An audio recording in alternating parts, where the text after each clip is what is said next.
Hi, I'm Evan Hartnett, and this is my Physics 2212 Lab 3 magnetic field of a bar magnet. The purpose of this lab was to measure the distance dependence of the magnetic field due to a small bar magnet, to determine the magnetic dipole moment of a bar magnet, and to compare experimental measurements to the distance dependence predicted by a computational model. For a quick preview of my results, I found the magnetic dipole moment of the bar magnet to be 1.38 amperes times m squared. I found the value of n to be negative 3.1534. I found the magnetic field that I observed to be 2.13 times 10 to the negative fifth, 6.05 times 10 to the negative fifth 0 teslas, and then the magnetic field predicted by my model to be 4.68 times 10 to the negative sixth, 1.4 times 10 to the negative fifth 0 teslas. The physics principles I applied for this experiment were the Biot-Savart law, magnetic fields, magnets, magnetic dipoles, and magnetic dipole moments, and distance dependence of a bar magnet. The assumptions I made were that a bar magnet has a magnetic dipole moment. This magnetic dipole moment vector is in the same direction as the magnetic field. The only recorded magnetic field via the magnetometer were that of the Earth and of the bar magnet itself.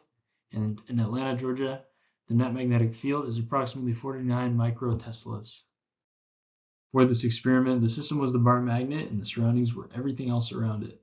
The initial conditions were placing the bar magnet at the end of a meter stick with the magnetometer app open on a phone. First, I had to set up the magnetometer app. Then, I had to rotate the meter stick with the phone on top to align with the Earth's magnetic field. Then, as shown below, I had to locate the magnetometer chip on the phone using pieces of tape and moving the phone along the y and x axes.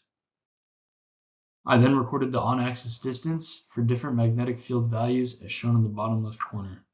The values were linearized by taking the natural log and then graphed, shown by the graph. The off-axis B field was found by moving the phone along both the x and y axes a distance d_, as shown below on the figure on the right.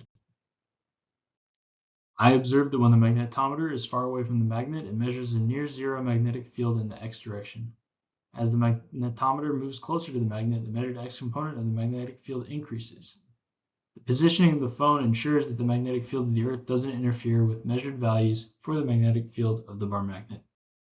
The distance dependence equation that I got from my spreadsheet and graph was y is equal to negative 3.1534x minus 15.102. This means that my value of n is the slope of this equation. I then found my value for k by undoing the natural log of negative 15.102, the y-intercept of my distance dependence equation. I then calculated the magnetic moment of a bar magnet using the formula shown. I then calculated the magnetic field observed using my spreadsheet with my inputted data, neglecting the z component, assuming pointing out of my phone. I then got the magnetic field predicted by model using my code. Shown here is my computational model for the magnetic field of the bar magnet. The purple arrow in the top right corner represents the field at a 45-degree distance, d. The orange arrows represent the on-axis magnetic field, and the blue arrows represent the perpendicular field. Here's the code that I used for my model. I began by creating a magnet at the origin.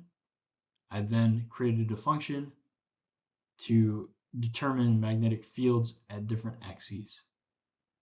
I then defined different observation locations, 2 on axis, 4 perpendicular to the axis.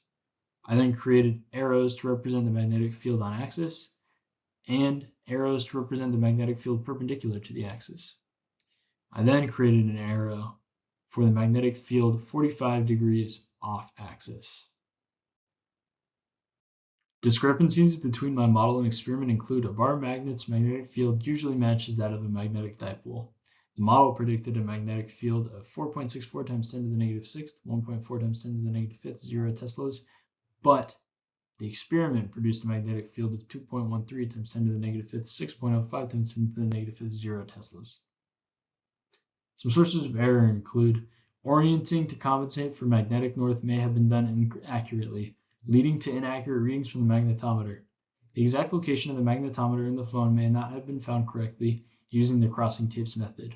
Nearby electrical equipment, magnets, and metals were not accounted for, and accidentally slightly shifting the angle of the smartphone while moving it along the meter 6. If I hadn't compensated for magnetic north, then my measurements for the magnetic field of the dipole would have been totally inaccurate. The Earth's magnetic field would have interfered with my data readings.